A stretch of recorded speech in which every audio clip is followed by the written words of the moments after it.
wina le o nanga lau EFKS TV, televisa lo ainga, ma le tātou porkalame o le Suluaulama i le nei foi vaenga o le Afiafi. O le Afiafi nei o le sforeile. Tau manuia fe au, a se o tātou o tunu e le ngatole nei aso. Ia le foi ua tau le fai ungo le vai aso. I ngā luenga e mae ai le sforeile nei, ia. Ai foi le si vaenga e whao upea fe au mga luenga tai au. Ia tātou pena tua i mole asopa i o le li. Whamalo le tātou o tunu ngā rulue. Po whela wale i tū, po whele tafo le atunu usanga lue ai. Samo nei ma tunu e mamau. Whamalo le tātou porkalame le Suluaulama i le emanuia i o tiute mau whaiva. Ma lo lava le whaatoa toa, ma lo le onusai, ma lo le tau atai. I tiute ese o le nei aso. Mai ai le ainga, o le nuu, o le tū malo, o le atunuu, male e kale sia. Wha malo atu tātou porkalame le Suluaulama. Wha malo pēr ma whaafitai tātou langolango au tū. Le tanga luenga o pisinisi ala manuia maleipa o le tātou whale o loa o le SOS. Ia ma le papa instant koko Samoa. O lo langolango pēr le tātou porkalame le Suluaulama i Afiafi taitasi. Wha malo atu.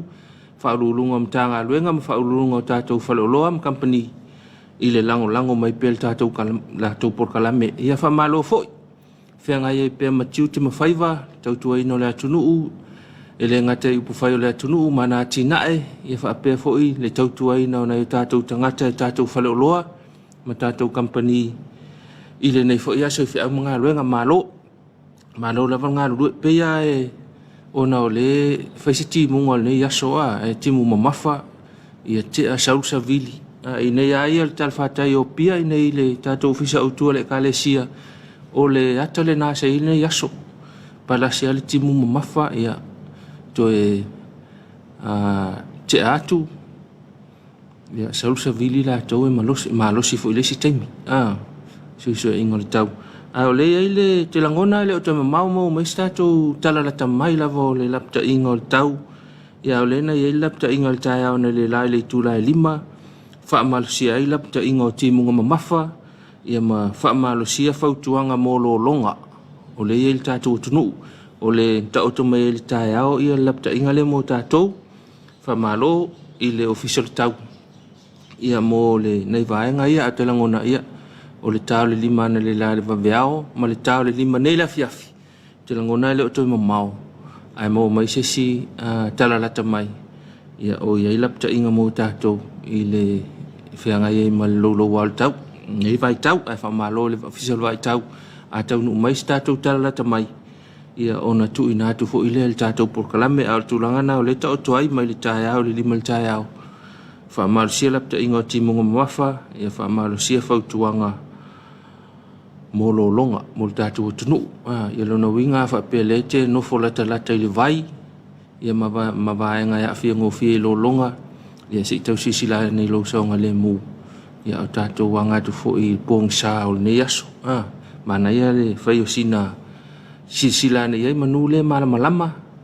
Ia i te o pōng sā. Ia whawhaing tā fo i leo na pe a tele ti munga awa pō. Ara na ia whaamaa le mo li wila. Whaatau se maa le mo li wila. Ia whanga i mahalosi le telefoni. Ia waise le tio fo i leo le maa nei pēle pawa. Waikeas pawa po iai. Nei te o te tele ia le ia timunga lo longa ia ma afia tātou li tau ia le tā pena tātou mō nai vaenga na watomu al tātou porkalame i le nei vaenga le Afiafi ia whamalo i le kalesia whamalo i le malo so se vaenga lava whamalo atu tātou porkalame i le nei vaenga le Afiafi ia whamalo ia tamama tinama le au mātutua tātou mātua malo lo pensione malo tatalo ia whamalo fo i le au tautua tua vai tātou ainga manuu whamalo atu ia tautou paanga lava le tātou porkalame ia tunu e mamao masamo nei ia whaatalo whaatu ma whaamalo atu le au nanga lau EFKS TV televisa lau ainga whaawau pēr ma le tātou porkalame o le Suluaulama o le Suluaulama nei o a te sema lua e whape nei las whareila le vai aso lea ia o leo tāpena tātou mō le aso kirisimasi le aso sā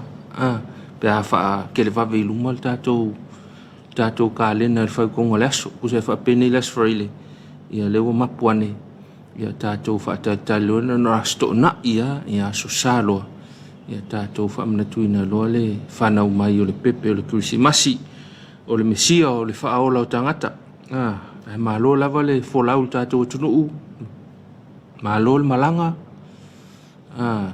ia tātou savalinga sa iai le mai ala amatanga le tausanga ia au leo le whaewiu ia o lo tapu au pe le tua lo tau soifua ia masomatou o la vai iso se tiute ia maso se faiva o whenga i tātou tunu ia le fōu whaewina le nei aso malo lava ngā lulue whaftai pe le alofa maranga leo le tua ia whaatasio i tātou iso se mea i whiau ngā luenga i le ainga o le malo o le ka le sia ia le fōu atini ai tātou whiau o le nei fōu ia fiafi la whais tātou whafiafianga tu fo mai fa o tatou por kalame ila wasi singa le fa ko ya ke o Wai ma na mala mo ko si ya Pico para me la pa o ya nga me o makasa yo ya nga mo kinga ya mo no kamala lo ke ila ngava e fa te ngava tayo o ka tsule no ka si singa le la ko la kisimas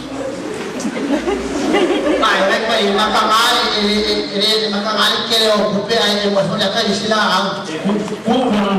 Leva un papel que vai a. Eu vou fazer aqui ó. Porque que eu ma foforo ba fora ya. Vai ma o papel que eu. E cubo o que pico. Ai que paca, ma ko palina, vai eu. Vai. Ai vai tomar ya si. Vai, é a loa.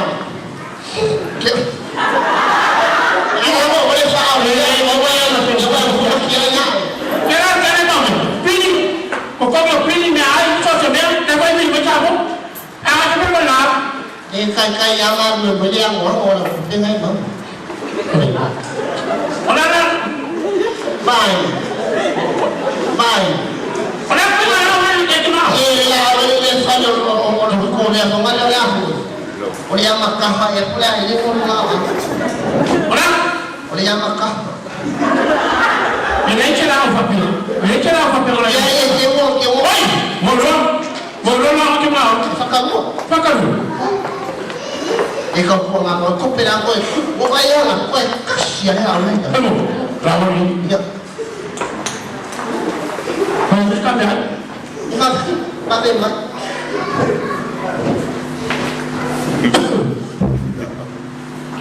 não foi o fumal não foi vai fazer eu nem que não bravo wa mình có tranh là ngọc ấy và có một nhà năm tranh là ngọc ấy thế mới là família por o fumal o fumal é mais eu và kiểu cũng mày lo yêu và có một nó sao phải chơi là ông eu tô para por lá Pedro muito agora lá đấy olha aí a marca cái là nhà máu cô đấy nhà máu nhà máu Piara cara fia mai ya. Yang makan apa yang mau? Tuhan mesti pakai barang semua hukum. Cuma, ini sih yang makan. Mana yang mau? Ya, mana yang mau? Orang, wah, sih dia punya kerja baik. Yang kira orang kuat lagi lah lama. Baik. Lalu cuma ada rumah hukum. Kita mai lagi kita nak mulai. Siapa ini? Là ông phải xin phải ngọc ca chơi bây giờ xin phải ngọc ca là và phải ngọc ca là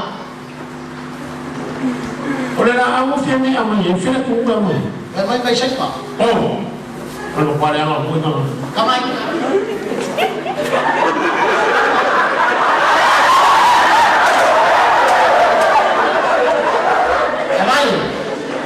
oleh là tahu siapa ke asal we makabakawan mo don't touch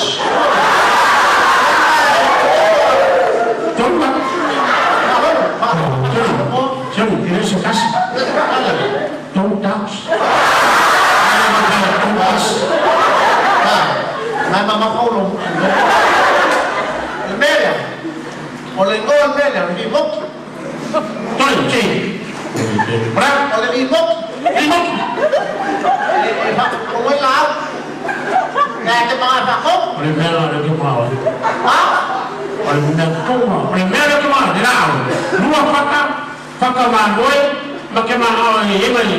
Macam popo makin kau ko mama. Ini mau Oh iya, iya. kalau awalnya selesainya kita kalau awal pertama yang ini komisi Komiti Faamisionare ya umma tengah Tengok kayaknya. ya awal pakai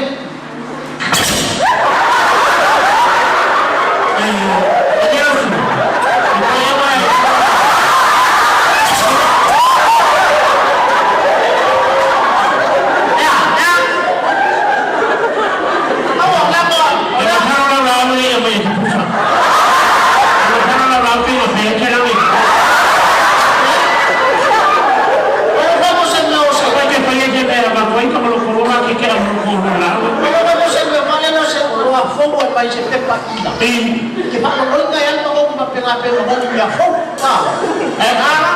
Lepas, pegaya aku kaki kuat on level.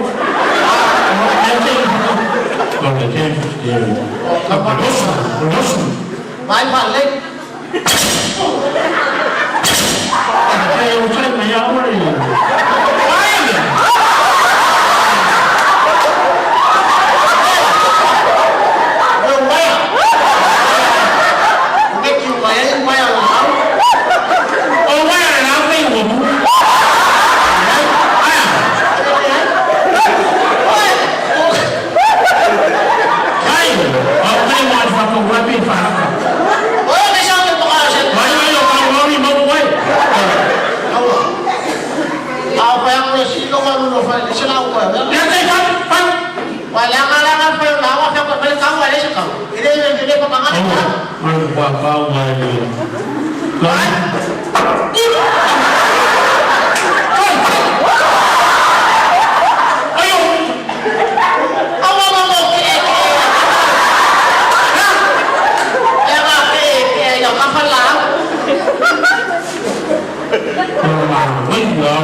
Lo compro questo ma un banana. ya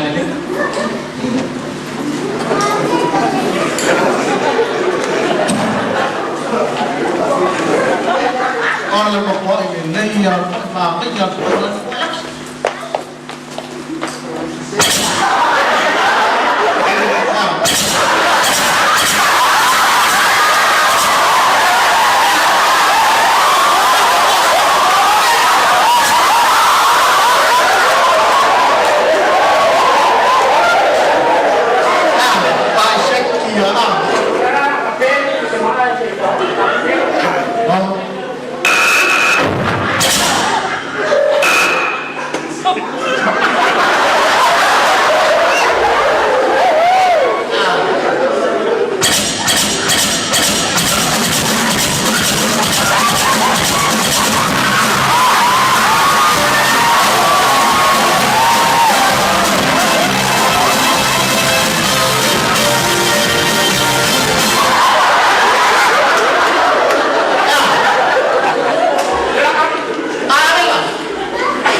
mama. Saya usah punya aku berfikaka. Pakainya. Orang tu orang baru. Ni asyik salah ngolong ala, uji jangan ngolong macam ni. Awal mana yang kamu dengar? Mak. Iya. Wah, awal yang ngolong masih berapa pukul berapa?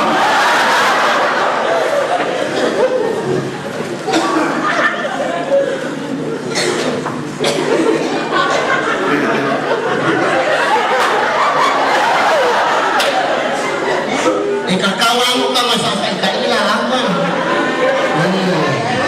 Udah buku-buku.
Taliu mai o tātou por kalame nei vaenga o le fiafi, ia nei whaafiafianga lava, ia whaanofo mālua foi, ma whaanofo mālie, ia lau mapua ne aile nei aso.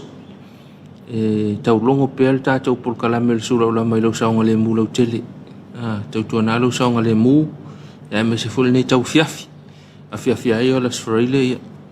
E kama foi le te alue whaisinga ta whao, whaisina eva, ia po fea lava la anga iai le fiafi ia te tau foi o te tau alu nei vai aso fi tai fe au mga luenga ia o le me tau foi ia talo lava mal tu lalo tatou por kalame le Suluaulama se i tau tu na ane lo saonga le mu pe fa pe o le tonu na le fiafi a fa pe te anga i le fiafianga o le fiafi ia o le tau aveina le ta vale pe fa u fa soa va te lango na o le whaingo fi tele na mea aua le tau aveina lau ta avale pe o na ia aua le whai al telefoni i tono le ta avale vahenga umu whapena e le whaatanga i nei a whapea e o le te malanga mai a siasi mai nei a inga ma le tātou o tunuu a whapea tanga o tūla whono le awala ia tunu e mo maona na e ta avale i tutusa le ma tūla whono le tātou o tunuu sa mo nei ia e tau tuana ane lau saonga le mū lau tele. Ia ina ia whaatini mana ia fo ia ngā luenga la tau i o le vai asu. I le neia fiafi o le aswharaile. E mā lola wale tātou o tunuu ngā lulue a whai pete anga i fiafianga o le nea fiafi ia. Whai matapoto, whai whautauta, whai whakerisiano. Tau te whafo i tāi au.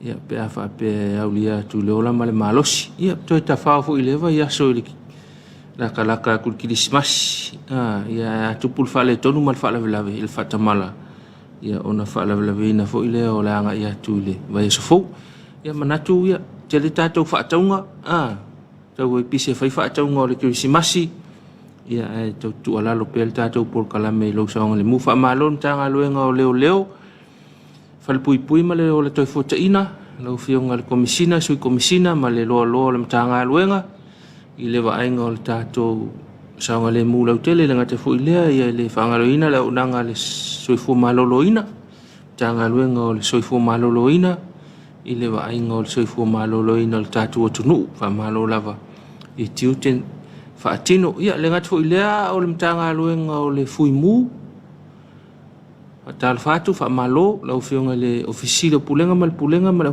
fainga luenga le ngata fo ileo le tato tanga luenga le vai tanga luenga mal sanga to le tise fa malo atu e fa pele official tau i matai tu ino le tato sanga le mu e mai se tem fa pene ia le wa lo wa le tau ni vai tau tato anga ku Christmas malo la vai atu tau tu ai fa manga luenga fa malo ya te oile failau au nanga e tau tual tatu tunu failau tama fale o loi tua pe failau filima ke ti taftafahala o le alto ai nga o loi fa tau ia fa malo atu ia te utou malo la nga lue ile nei fo yaso fe nga ye o tatu tunu i fe au manga luenga o le fa longo ia pe tau ye se por kalame mo le vai fo ia mo nai fa fianga o tatu tapena ku Christmasi ia le pea le sa fatala no ai le sui o tātou mtanga luenga o tangata whao mai mo mai fafo ia ma le tātou mtanga luenga o leo pea o le aso lua se fulu tasi o le aso lulu o le aso lulu ia o le awhai se savali ia wha pea foi le aso tofi aso lua sulu lua ia ma le aso lua sulu tolu e nai fia ina le tātou paka foi le i le friendship park tu at whale o le malo wa foi tātou wanga tu i le amna tuina Christmas in le tau sanga ia manatu ho ia telefoi le au malanga mai ia mai mata i mo li le nupi fale o ilunga ia manisi fale i nei taulanga ia pia ia mai ai pel fa pai i le tatou atunu i le Christmas ai anga ia na na e tau atu i lole i le au va ia selma na ia le vaengal na e o tu titi tofu ma i ngole afio anga ia mamoli teu e mo Christmas ia matua ilangona i lava le pasil ta avale i le lalata me le Christmas ata lo fatu le tatou afioanga ia le pulenga ali mfai pule tatou afioanga i le waa ia mo ia fo i teu nga manaia ia sanga fa pai mai pele Christmas mo i tatou i le nei vaenga ole vai nei vaenga ole o le tausanga o tātou anga tu iai ia e whamalo i whiaunga luenga whapeto ai maua mo le tātou porkalame ia whamalo atu tātou Suluaulama i whiaunga luenga ia sa whenga i ne yaso la whaise tātou whawhiawhianga ia toi fo i mai whauau tātou porkalame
mai tātou por kalame ne fiafi, ia whaafiafianga lava, ia whaanofo mālua fo ne fiafi mapu mai e whia mga luenga mālo lava le tātou atunuu, ia tiu te sāwhianga iai, mālo lava.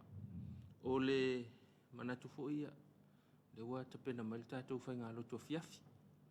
Tāo le tūrai ono peo na masani ai, le tātou whainga loto fiafi, ia le wa tapena mai ai, le tātou tofi o le sunga i le awao, so swani le sunga ia upati futai, ia male whakasai mo taa, le wa tapena mai mo le tātou whainga loto le ne fiafi. Manatu fo iwa ngā tau, ia tātou mua me i mtautu sā, wa fo i le alofa malanga leo le tua le ne yasu.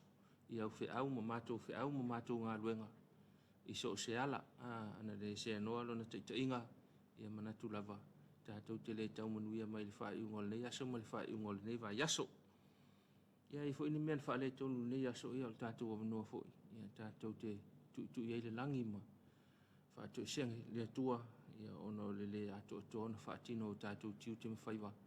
I mea o tātou ngā lulue ma pūnu no wai. La whai mo mai tātou atu nuu, whaafianga whaawau. Ia o whaafianga o South Pulang Telavou, sia whaalenganga, ia whaapea fo i vinga o le tua. Ia tātou tā pena tila i pea whaalenganga. Ia wā fo i le whetalai mai o le anganga o le tua mo i tātou. E ala i le tātou Tapuaiga manu i tele lau whaafonga, le tunu pele. Ia whaapea fo i nā ruma le mana tā penanga le tātou tofi. I le tātou whainga lotu amaya. Ia toi fo i mai whaawau pea le tātou porkalame. Oh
Lea tātou Tapuaiga atu I le atua. Aua tau te mātatau. Ua whauta. O te mai a te utou le tala le lei o le oli tele o mai le nu uma. Ua le aso nei ua whanau mai a te utou le a aia tā vita le whaola. O ia o ke riso le ali. Talo o le nganga pa ia. Mātou atua. Mātou te o mai la o fio le nei taimi ma le tu la. Wal mātou Tapuaiga e fiofo I nātu I la o fio. Ia vi ia ma whaane ne ina pea lo suafa. La o fio ma lo malo e whaavavau. Mātou o eo lo Tapuai. Mātou te fio atu ma sauwhanga atu I la o fio. Whaatasi maia la o fio le nei taimi ma le tu la. E ala I le mana o lo nganga pa ia.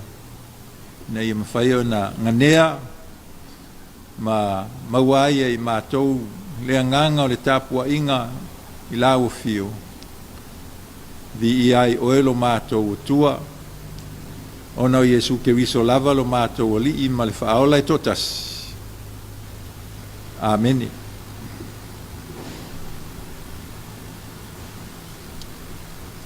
Le a tātou whaitau whalongolongo I nisi o Afionga pa ia le atua e lima taita inai le tātou Tapuaiga I le nei Afiafi. E maua le manatu au tua le nei aso mai le tusi le au tau mawhai le aso sfutasi o te sema lua afe lua sfulu ma le lua ma o le manatu au tua lo iai o le mea alofa silisili o le mea alofa silisili le a maua le tusi mai le whenga tuai mai le tusi a kenese I lona mata upoe lua a lona fai upoe lua sfulu ma le lua ai whangata mai le lua sfulu ma le wha kenese I lona mata upoe lua a mata ona whaitau mai le fai upoe lua sfulu ma le lua ai whangata mai le fai upoe lua sfulu ma le wha whawhonga maia ia fionga pa ia le atua. Ua wha moenga se ina o a tamu le li le atua. I le ua moe lava. O na tō ina le e ia le tasi o naivi aso aso. Ma na wha so ane le a ano e suyai. O le ivi aso aso fo ina tō ina le li le atua ia a tamu wana wha ia I le whawhine. Na ia au maia le o ia ia a tamu. Na whapea I leo atamu o le iwi lava le nei o uiwi. Ma le a ano. E ta ua ia o le whawhine a wana tō ina atu o ia ai le tane. O le mea lea e tu ua ai le tane lona ta maa ma lona stina ai whaatasi malanawa na vea ai lea o I la ua ma tino e tasi. Ma le whenga inga fōu o le tusi whatawaina mai le whenga inga fōu o le evangelia Ioane I lona mta upo e tolu a o le whai upo e sifulu ma le ono whaangata mai le sifulu ma le wala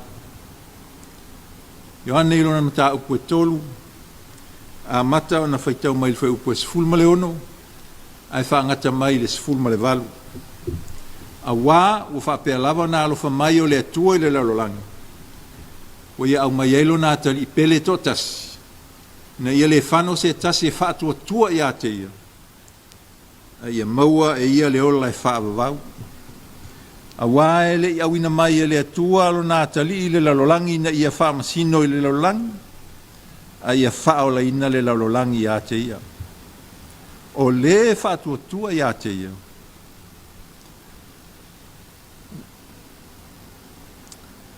a o le whaatua tua nei lava o ia. Wa uma o na whaamasino ina nei lava o ia. A wae le I whaatua tua lava ia I le ingoa o le atali e to atasi o le atua. Tau ina ia whaamanuia mai le atua le tātou whaitau ma whaalongolongo ia na Afionga pa ia. Ma ia tu mau pe ia te ia lona viinga. Nei se ia o le whaavavau lava. Amen.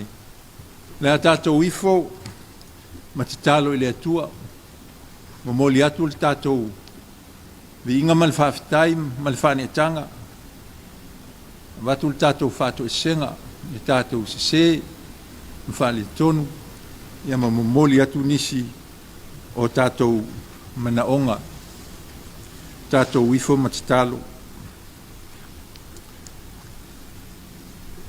Le tuolo mātou ta maa whaavavau, o le tua le alofa ma le alofa muti vale, ua tumu le langi ma le langi ma mea uma o iai lo ma malu ma lo sili ese.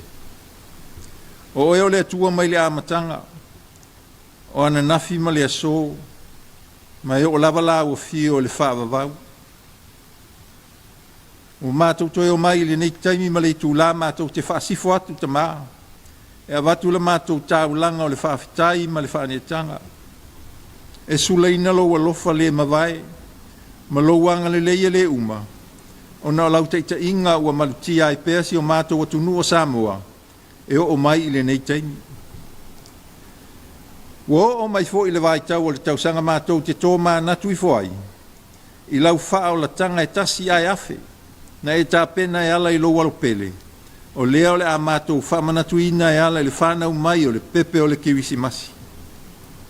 Whaftai tele ta maa o na nei awa noa tā ua. O lo mātou mou e mawhai ai o na mātou tāpua iai i la ua fio ma wha leo mātou langona whaftai i lo walofa whaola i ate i mātou. A mātou mawhauwhau atu isi atu nu e leo mawai awa noa whapenei. O na o tau am whewai a inga, whalewalawe whale nā tura, maisi mau whaafati a tā mai.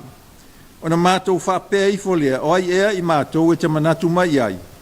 Ma le whanau o tangata e te asi mai ai. Whaftai tele ta mai lo alofa pui a te i mātou. A mātou mawhauwhau atu le mātou whai ngā malanga mai le amatanga o le tausanga e o mai le nei taimi. O na mātou langona i pea lea o lo alofa taitai a te i mātou. E to tele i lātou o whai ilangi na lātou wholaunga e ala i lau wāla au. Ai tu ua pea le to tele i mātou, e whaawa wina o mātou nawhatau ave, e tautuei na ai la ua fio malo malo e whaavavau. Whaafteita mai lau, tu sipa ia o mawhai o na mātou whaitau ma whaalongalongo iai, mātou te mawhau whauai le loloto ma le lau tere o lau fina ngalo e ala i upo le ola o lo iai. Whaamanatu mai ai pea i a te i mātou le tāua o aua fionga, nei a mātou sāba wali ai, a o mātou wola maso i fua i le nei o langa. Whaftai tele i le ngā luenga mana lo wa nganga pa ia. O lo tai tolu eina i mātou i le aso ma le aso. E fsoso ani mai lo mātou vai na nei mātou pā u atu i le leanga. O leanga fo i lea na te apo maia i mātou i lunga i temi mātou te whaale tonu ai, le tātou wāwhea ngai malau o fio. O le whawhitai siri ta maa, ona o le taulanga e tasi ai afe. Na e tā pena e ala i lo walopele o Jesu Keriso. Le foi o le a mātou sanga i atu e whamanatu ina lo na whanau mai. Whawhitai tele mo le wha o la tanga lea na i a sauni. Wālai o nā wanoa le ala i le ola e whawavau. E ala i le mātou talia ma le whawhitai. O lana ngā luenga whaola mo i mātou. Ai pangā leta mā, o i mātou o se whanau o le anga māsesei. Wanga sala i mātou i o luma, ma ua le talawhea ngai i mātou ma lau si le whanga. O lea mātou te o mai ai lalo ifo le sa tauro Keriso. Te alofa ma whamangalo mātou se ma le ato toa umalawa. O tele ina whaata e alunga le whaatinoina le mātou au nanga i la o fio. Ma ua pupu atu o mātou loto i mea le lalolangi. Ma ona tu ina nau. O mātou le alo lofa fo i o mātou usoa tangata e ala i a mātou tū maanga le talawhea ngai. A vea ia le toto tā ua Keriso le ali i ma le whaaola ui mangalo ai o mātou se ma wha le tonu malawa. Ma ia mātou maua le manu mālo whaatasi mai e ala ilo na toi tū mai le oti ma le tunga mai.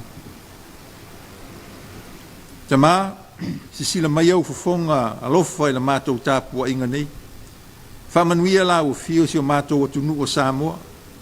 Whamanuia la o fio e amata mai i ona ao e taulava i e au pito whatau wā. Alofangia na whainga mālo ma le taitainga o mātou tangata lau tele. Ia mātou maua pēa le manuia mai la o fio e mawhai eo na whaatino o mātou tiu te manawhatau ave.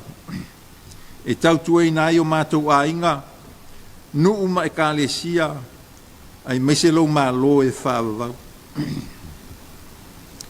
Whamanuia ta māle ngā luenga tā la i alau e whakasa i Samoa nei, mātunu i whawhatu o Samoa.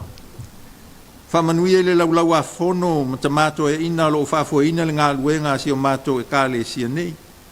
Whamanuia fo i lau o fio i e kālesia uma o e o lo wasuina le ipo le vai o le olatanga. A wala o fio malou mālo e whaavavau. Mātou te manatua e o lo i ai o ngase. Whapea fo i la tau o lo o whatau tolia ona o mai o le tino. Ia apatu i ai a awa lofa la o fio. Ne e whamalo lo i a te i la tau. Mātou manatua fo i ta maale la lo langi lau tele ma mea o lo tutupu ai. Alofangia i la tau o lo mawhatia o na o tau o mwhewaiwai inga. Whalawe whale nātura. Whapea i la tau o lo fia ai ma fia inu. Ma mate la ina. Alofangia e o lo sawa ina o na o le pule le alofa tangata sawa. Io iai lo alofa soani tama. Tātou mala o fio le mātou Tapuaiga nei. Sau se teimi mātou mawhau i au o fio. Whamatala upulilo lo nganga pa ia ina ia o i loto nganga o i mātou lau whanau. Ma ia maua ai se vi inga o la o fio e o i le whaavavau. O nei ia mātou te talo o mātou wofo i natu. E ala lava ia Yesu Keriso lo mātou ali i ma le whaao lai totasi. Amen. O le launga i le suafa o le tamā, le alo ma le nganga pa ia. Le a maua se upue, te inai tātou, i le nei teimi, mai tusi sa tātou whaitawina. A le manatu au tū, o lo whaatawaina, o le mea lofa silisili, the greatest gift of all. A o le vaenga, o lo o apo ina mai i le tusi ale au tau mawhai o le vaenga mua, e whai ma au tū o le launga, o le alofa ua ato atoa. O le alofa ua ato atoa. O lona winga e wheso ta i lava nei manga. O le mea alofa silisili. Le atua lo tātou te mai ala ia Yesu Keriso. O lana mea alofa lea ua ato atoa.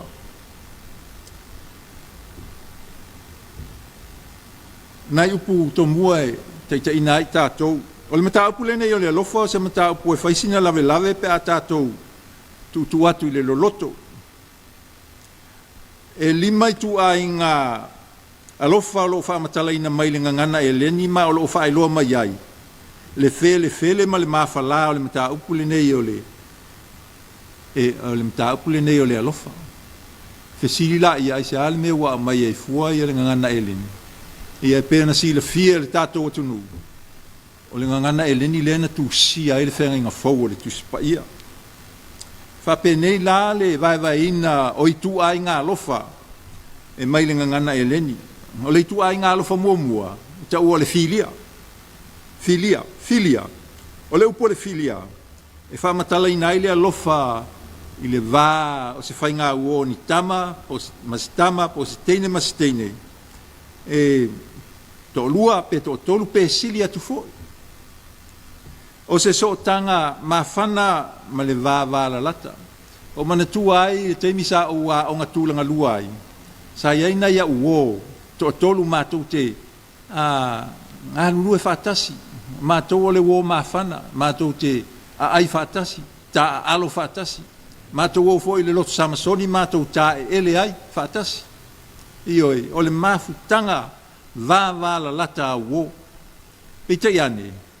ina ua mai ai matou tulanga lua ua atu ilunga ia o ngā maulunga ia ona ta ape atu ai lea o lea whai ngā uo sa mai lalo le tulanga lua o le tu ai ngā lofalona lua mai le ngangana eleni o le eros ia po le erosi ia le alofa nei e whatatau tonu lava i le alofa mawhana i le vāo se ali i masta maitai ia po se tama fo i po mastene o le alofa e au ngātu ina ia whatino ina le wha moe moe a tonu sausi aso ua whaise la wha i po i ponga o le alofa o le nei o le erosi po le eros ia e mawhai o na wha malama maina mai e le tusi lea Solomona lea o lo o iai le alofa o Solomona i lana mana mea o lo tau atuai i le teine lea o ia e alofa tele iai o le alofa la lea lo na lua lea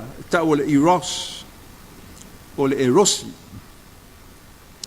o le tu ai ngā alofa lo na tolu o tau o le storch ia po le setoa pe a whaali liwi na wha Samoa le alofa le nei e whaamatalai nai le alofa whale ainga i le vāo mātua ma whanau. Le vāo whanau i mātua. Le vāo mātua ma mātua. I o le vāo fo i o whanau ma whanau. Ia lo whala le i te tono le ainga. Tātou whaingoa ina o le setoa. O le i tu ainga lo whalona wha. O ta ua o le filautia. Filautia. Ia le alofa lava lea ua e alofa oe ia te oe. Ua nā o oe lava. Ioi, lono inga la, o le alofa whapito. Le alofa la le na alofa isa tani a te ia le na rai o na tuli mai e le atua mai le langi mana a ngel. Ioi, awa, o le alofa whapito leo satani. E le mana o mia ki tono le malo le atua. Awa o tātou na whaia le atua. Tātou te au nātu i a te ia, ma le nganga wha maon. Ma le tu a inga alofa lona lima, o ta ua le agape. Fasa moina fo le a kape lava o le alofa le fatua o ia lea mo so se tas alofa mai te maiti alofa ie matutua alofa ie o lo fa le o molua so se tangata lava le lolangi atoa e a fie le alofa lea o le agape ya mau se fata ite inga le lea o le alofa o le atua leo lo te tono le tātou matua a wā ua whapea lava o nā alofa mai o le atua le lalolangi. Ua ia awina mai ailo nā alo pele tō tasi. Ina ia le whano se tasi e whātua tua ia te ia. A ia maua le ola e whāwa wau. Ia ve ia le alofa leo le akape. E lima taita ina ia manatu olo whau te tono le tātou launga. A wā lo tātou walo atu le. Whanau mai o le pepe fau. Ia mawhai eisu tātou sao a wāle tātou watu a ngai tau sanga fau. Ia una uto e o mai ei lea i le mau o le tusi a kenese. O le fesilia tūlai mai, o le a se mau a kenese winga i le alofa. Fa mai le tala a kenese le tusi le an tātou whaitau ai. Na whai e le atua le uluai tangata o a tamu lona ingoa. Na ua uma na whaia o manua e whaa ma mea ola umalawa e fitolofi i whonga ele ele. Wa tuu fo ia le atua le poto ia atamu, na te wha ingoa ina ai, ia manu vai wha ma manu wherelei umalawa ma mea ola o lo ilunga i whonga ele ele. Nono inga o atamu lea na mafu ai o na maua uma ingoa o manu wherelei, manu vai wha mea ola uma ilunga i whonga ele ele. Ai peitai, sila fia le atua ele le leo na to atasi o le tangata. Whapeane leo leli, o te whaia sona whasosoani mo ia. Ia na whaia lea e lea tua. Le whasosoani mo a tamu, o le whawhine lea o ewa. Ua whaia lea tua le whawhine e whaima whasosoani ia a tamu. Ile wa aia o le whato anga le neio e tena. Whapea mai a tamu, o le iwi lava le neio uiwi, ma le a ano o a ano. E taua o ia o le whawhine, a wana tō ina atu o ia mai le tane. O a tamu lea. O le whapea mai fo le tusi a kenese, o le mea lea e tu uai e le tane lona tamā, malona tina ai whaatasi malana wa o na avea i la ua matino e tasi. Pei la o lo afiafi upua a tamu o le iwi o uiwi ma le a ano o a ano lona alofa ia ewa a wā o lea o ta ua i la ua o tino e tasi. Whamai la le tala na o i le tasi aso ua whaao so ina ewa i le ngata e ala i le la awe i loa ai le lei ma le leanga. Whamai le tala ewa i le ngata o la au umalava o le whaato anga mate a ai a o le fua o le la au i to tono o le whaato anga na whetalai mai ai le atua aua mate a ai aua foi mate pai ai ne i maoti a le ale talia le ngata mai lua te le oti lava a wawa sila fia le atua o le aso lua te a ai e pupula ai o lua mata o na avea lea o lua e peini atua o loo i loa le lei ma le leanga o loo tau mai ai i le alofa whaapito ma le alofa leanga o satani wa alofa lava ia te ia lava lea wa ia whaaseina ewa e ai le fua le lau na whaasaina i le atua tau mai e fo i le leu stai o satani no na winga whaatu ese lea na tuli mai ai le atua mai le langa talo fa ia eva wa va ia tu le mana ia ma le mata ngo fie mai o le fua le lau mai folinga e mau ai le poto o ia tau mai ai muli ane o ia avatu ia atam ona ai fo ilea o atam talo fai ia atam fa mai le tala o le alofa atamu ia eva na ia ai le fua le lau awa wa ye loa o le ama laia to tasi na eva pe a fai na tele ai le fua le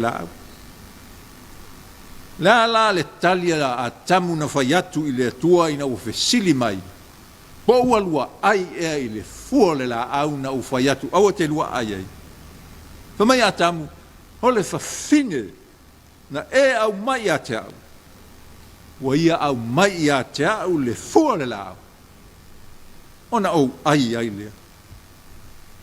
Iei mea ua tātou i loa wali ali mai ina ua ai a tamu ma ewa i le fua o le la au whaasaina.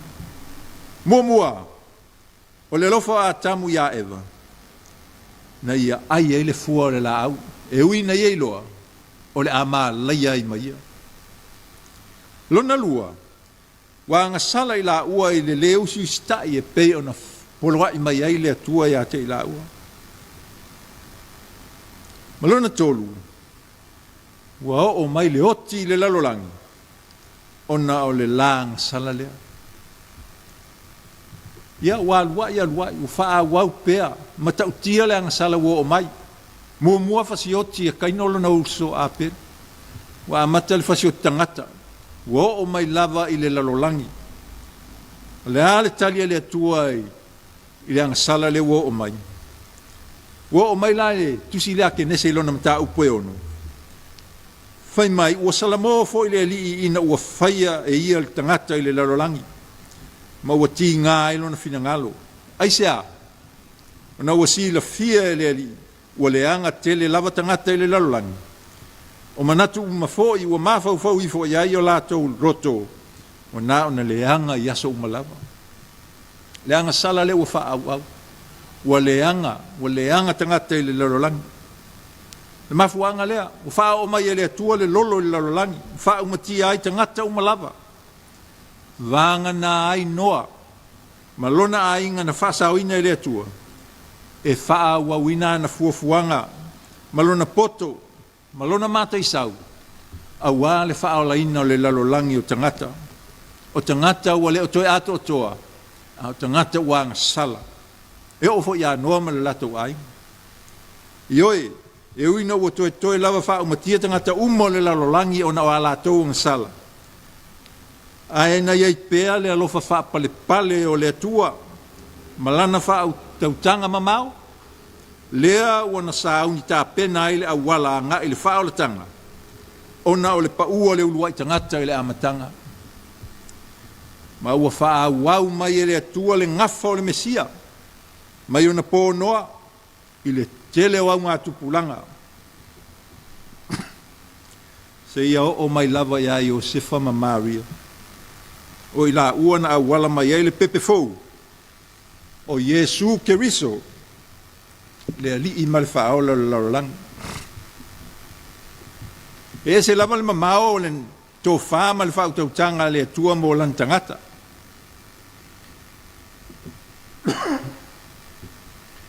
E ui na ua lai loa le atua ona o i tātou o tangata leanga ma leanga sala. Whai mai le apostolo Paulo.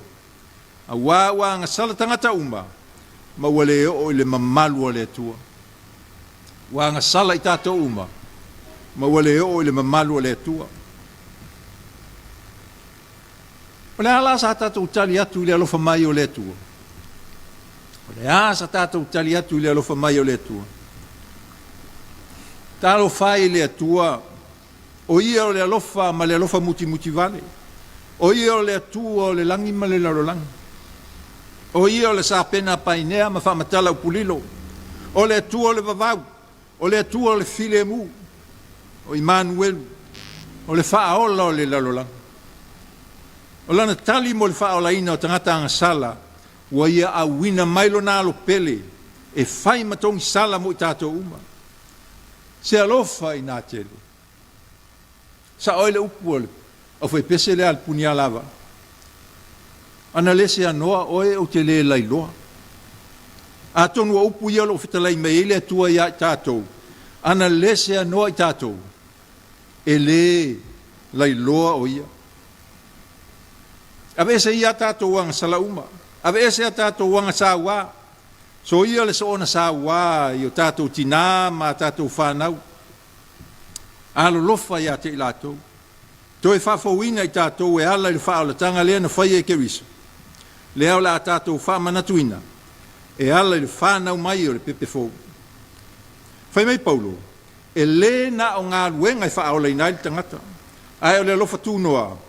E ala i le whaatua tua, le ngā luenga whaaola na whai e Keriso Yesu mo i tātou. Lea o le a tātou whamanatuina, e ala i le whanau mai o le pepefo. Whamai o le pōlawa na whanau a Yesu na whaali e le angelu le au leo mā moe i le vau i ngā uta o pete le ema ma le tala fia. O te au mai a te utou le tala le leo le tele e o mai i le nu uma. Wa le aso nei ua whana wai a te outou le a aia tāwita le whaola. O ia o Keriso le ri. O le whaelonga le nei a te outou. E i loe outou le tama mea ua au i le ie. O lo ta oto i le whale manu. Ioe. E le i whanau mai le whaola i se whale tali maa lo maa naia. Ai o le whale manu. Talo whai a Yesu. Le whaelonga leo le alofa sili o le atua le laloangi. Wa leo o mai o ia i se awala mawalunga. Ai o se awala pito i sili o na whatau wa. I nā sao ni o tātou loto. Ma nganga i talia le mea alofa sili le nei le atua. O lona alo na whanau mai le whale o manu i pete le ema. Wa ato atoa ai lona alofa. Ma wawa noa ai le ala mo i tātou i le ola e whaava vau.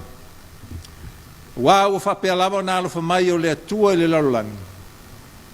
Wa ia wina mai ai lo na lo pele to tasi na ia le fano se tasi e fa tua ia te ia. Ai maua ia le ola e fa va. Samoa manuia tele le kivisi masi. Mai au to maua se tau sanga fau fia. Ona o Yesu. Amen. Le a tātou vi atu i le vi inga ua saunia e le au fai pese.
talo whamanuia.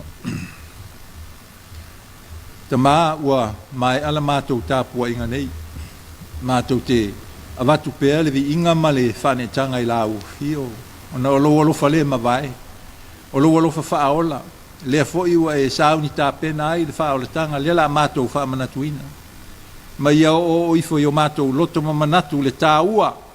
O le whaoletanga na e tāpena e ala ia Jesu Keriso lo mātou o li ima le whaola. Tu mau mai pea ia te I mātou. Le manuia ma lo file mu tama. Le lo fasili ese o Jesu Keriso lo mātou o li ima le whaola. Mafutaina pea I mātou e lo nganga pa ia. Nei se ia o le whaavavau lava. Amen.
tātou lea ua fofonga le langi.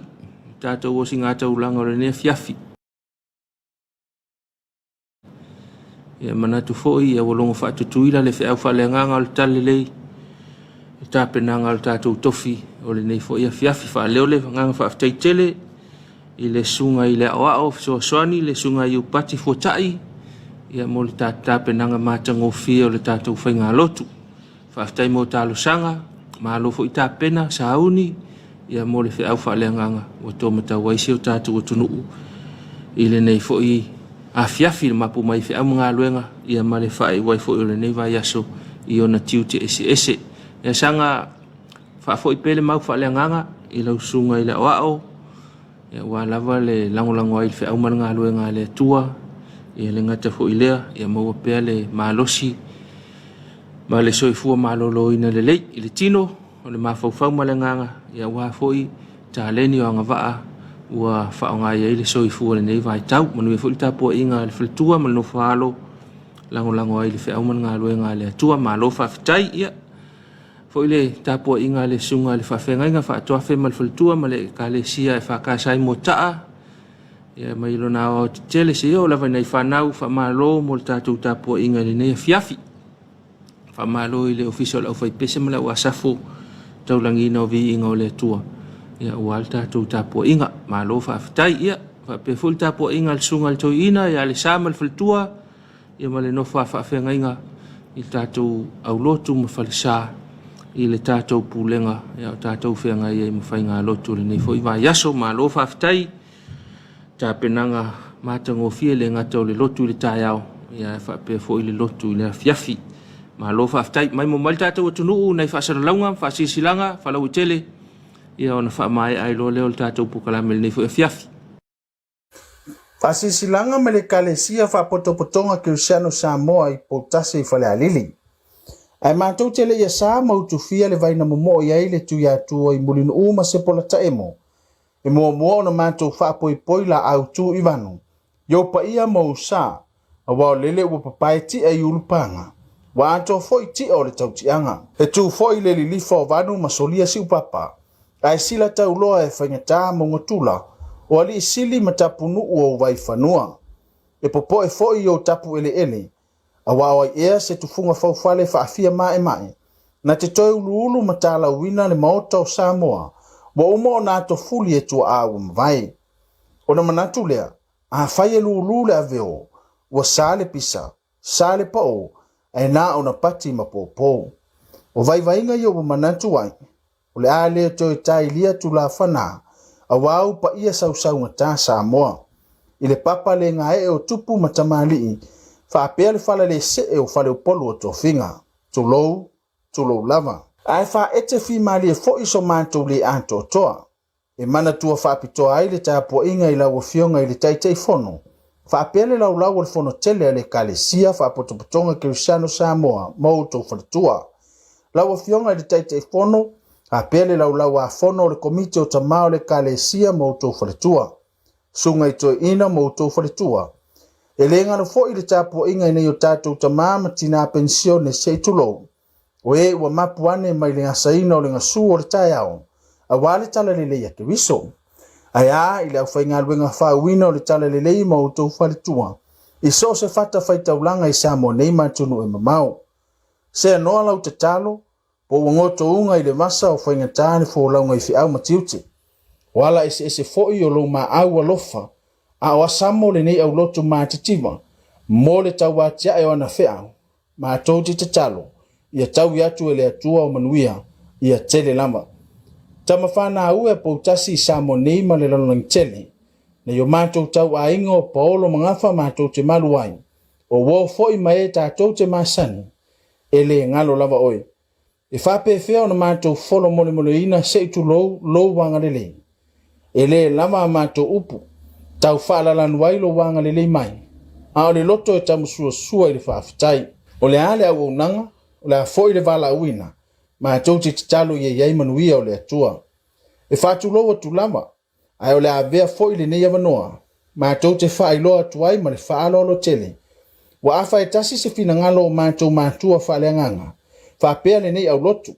le afio lava leo le isao i le suai o le tuatanga loa o le sao fetalai afio me le sea o le sao woluma a fifio lo lau soli a le mamalu ya lufi ma le taulaumiu ina ia faulu faleina ma fapa ia ina loa lo tatou malu Tapuai o lea matou te vala ua tuai ina ia afifio mai so mai ma liu mai matala mai ao tatou te uma faatasi le nei fiau ai maiso le faofo i le atua o le nei whainga taulanga ina ia whai mona vi inga e whaavavau o lona porkalame e whaapea o le ata oto atu lava ia inga lotu fuafuanga le lei matala whea ngai e whelo iai maa inga o wo foi mai maasani e peo tatou tu manga e maseniai whaatua a o aso whaapito nei aso tofia so luas fulua te semalu o lua ta lolo o le itulai ono i le taiao o le itulai tolu le afiafi po siva aso faraile aso luas fultolo te semalu o lua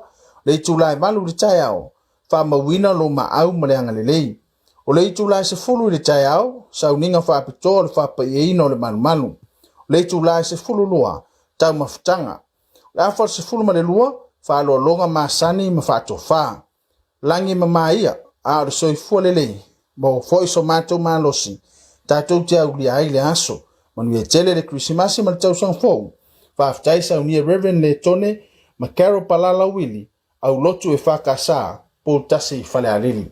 Nei whaasisilanga ia umau le tatou porkalame nei fo i vaianga le Afiafi ia wala vale taulongo ina o le mamalo le tatou utunu u i lau mai mo whaafongafonga i le au nanga le EFKS TV ma le tatou Suluaulama i nei vaianga o le Afiafi ia au nanga ia le tatou EFKS TV whaelo ina o lau whaasalalonga po lau whaasisilanga ia o le whaelo ina o lau pisinisi whalau ilo lau pisinisi vaianga o mwhapena o le whamanuia o le aso whanau o le maliu vaianga o mwhapena au nangaia ese le tatou EFKS TV e tautu ai le tatou o tunuu ma le ekalesia ia e whamanuia atu i aso whanau i latou uma wa au lia mai ia nei aso ia vea maso saso i fua mai ai ia vi ia lava le lofo le atua i lona tausi mai ia wau lia mai fo i laso soi fua le nei tausanga talo ma whamanuianga le tatou polkalame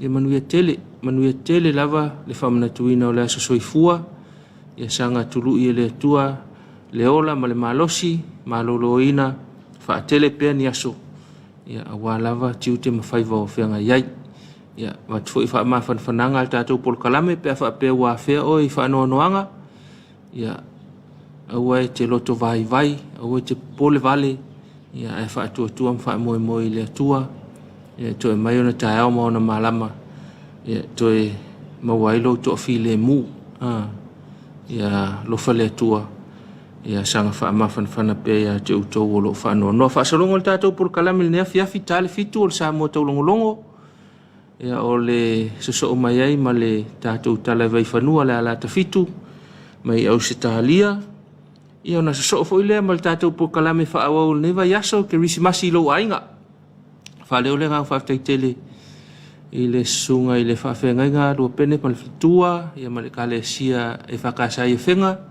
e whape fo i le sunga ia utamuaulu ma le fitua ma le whakasa i whastouta ia ma whawhiwhianga na po tatou kirisimasi lo ainga au le po nei tale i tūla e valu o le tatou tapenanga le wa ilu tapena mai ai le sunga li toina sunga kereta ma le fitua ma le kalesia e whakasa i vai mo le whawhiwhianga o le nei po i le tatou kirisimasi lo ainga ia whamai ai fo i leo leo nanga le EFKS TV i se atatifanga i o tapena ina mo lau mai mo whafonga e lango i ai le tatou whale o loa le PSL ia na whamai ai fo i leo au nanga le EFKS TV mo le nei fo i po ia e whaftaitele mafuta mai le tatou polkalame nei vaenga le Afiafi leu tau numa le si ui o le tatou polkalame ia o le tatou Samoa National Lotto ma le Heat Free le fo utapena mai ia e whaamai al tatou polkalame o alawa singa le nei Afiafi ia te talo lava mtu alalo le tatou polkalame se i tautua nalo saonga le mu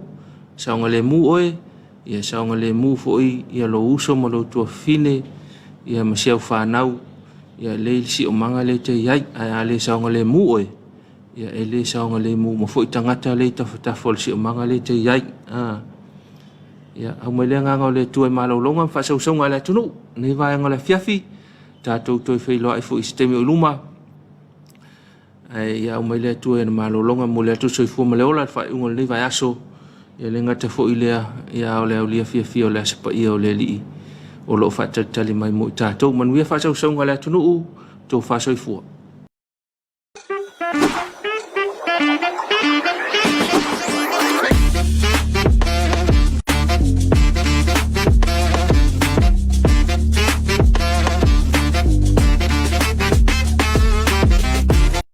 Fatalo fat Samoa la fasausaunga le nei tula le Afiafi ma taso se masani fo le nei Samoa National Hit Free ilona se numero se la malima ma le fo fata simeli malon malo awasi akino tatoma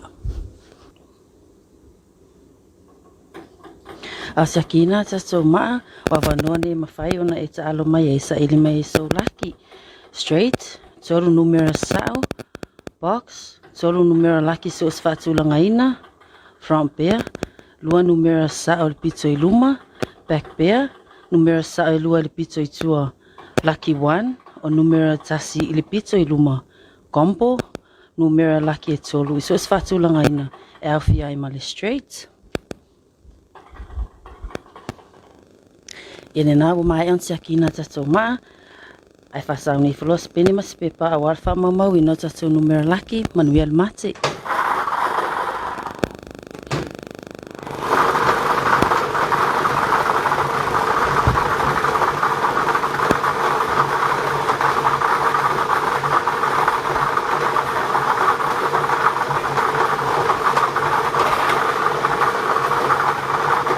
Tato Ma'amua numero fitu. Our first winning number is number 7. Ma'alona lua numero lua. Our second winning number is number 2. Matato numero muli numero lua. Our third winning number is number 2. So fafonga mai numero mua le fitu. Ma'amua numero lua. Ma'amuli numero lua. Fitu lua. Ia le nā Samoa tatou se le nā le nei Afiafi ai manuia tele le nei Afiafi whapere alo atu le sapati tau whasoifua.